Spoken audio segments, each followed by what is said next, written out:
If we could just pick up this line of bloodlines, which the Sumerian tablets talk about, which you talk about, the interbreeding of humanity, and how the accounts explain that these crossbreeds were put into the positions of royal ruling power, almost as like demigods, middlemen between the gods, the Chitahuli, the reptiles, and the people. Those bloodlines, in my own research, became the European royal families and aristocracy, and today are the ruling, banking, business, and political and royal lines of the world.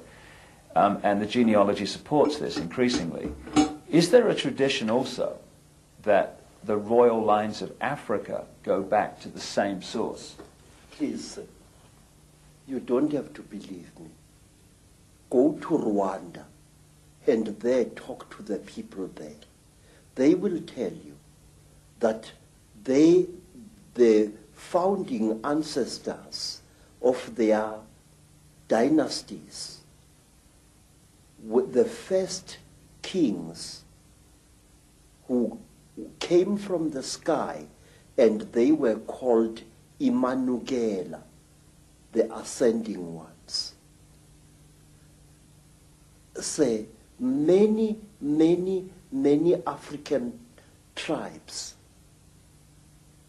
believe that when the gods came down from the sky, they found human beings very, very stupid.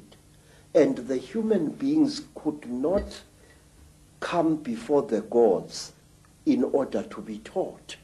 So what the gods did, and this is a story that you also find amongst the Dogoni people in West Africa, because the human beings were afraid of approaching these reptile gods.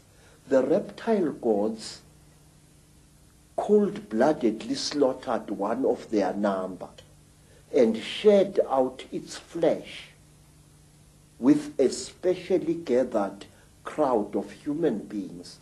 And these human beings then became the ancestors of our first great kings. Now say, African kings jealously guarded their blood.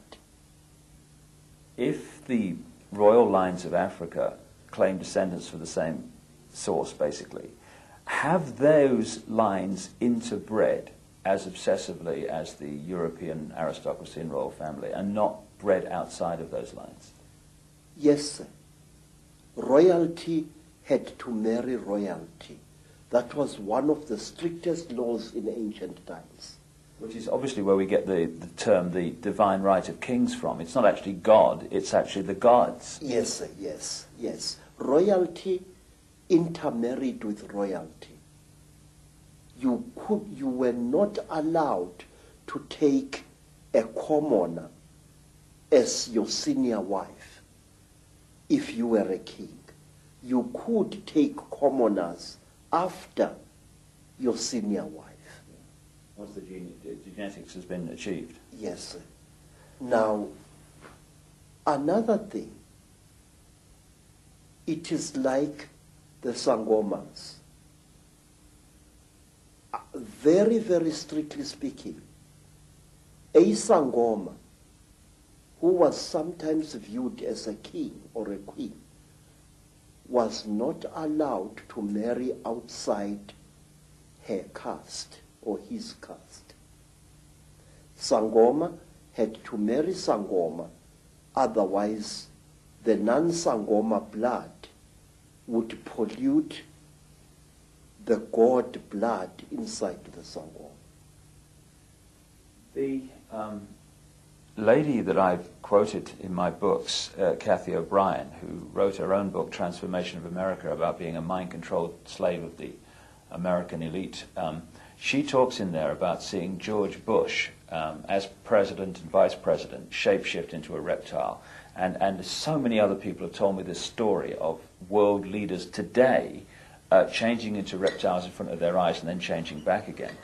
And Miguel de la Madrid, the president of Mexico at the time of George Bush, said to Cathy O'Brien, as she quotes in her book, that a reptilian extraterrestrial race interbred with the ancient Central American people because they needed to create bloodlines through which they could operate. Yes. And he said that these bloodlines were, in effect, today's world leaders.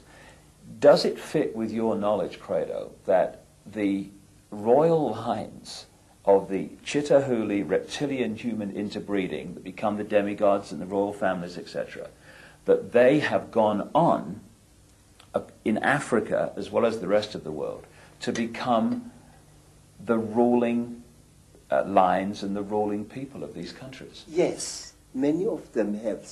In fact, some of Africa's most terrible warmongers, men who have drenched large areas of Africa in unnecessary blood and suffering, are directly descended from some of our greatest emperors of 600, 500, or even 1,000 years ago.